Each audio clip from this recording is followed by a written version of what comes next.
લ્યા હું તો પતંગ ચગાવતો નહીં. ચિયો વાર આવા ઉત્તરાયણ તાર વેત નતો હો સોગંદથી.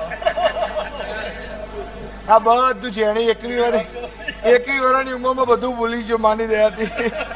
ધૂણામાં રાળા જતા રહ્યા ઉંમર થઈ ગઈ.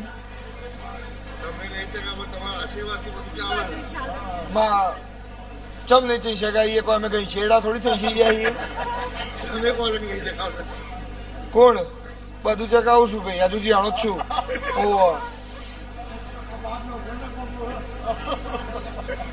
બાપ બાદ વાળું ગીત જ નહીં ગાય કોઈ ઘર ગાય. જેનો બાપ એક્ટિવ હોય ને પરજા એક્ટિવ હોય એનું કારણ મને 2 વખત મળ્યો ને કે મમા એટલે ખબર મમા હુડાઈ 500 રૂપિયા હતી. હવે મમો ના હાલો તો એ વખો કીધું એ તારા બાપે તારા કમ્પ્લીટ કર્યો છે કીધું. બોલો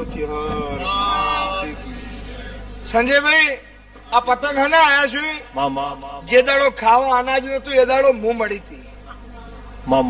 ડોક્ટર એવું કહેતા હતા કે આ દીકરી મરી જશે. હા આ એવું બોલ્યો કે જો મારી ભીખા ભુવાની ચેહર વહી મારા જોડે પૈસા નહીં પણ મારા જોડે તું છે. જો મારી ચેહર તું વહી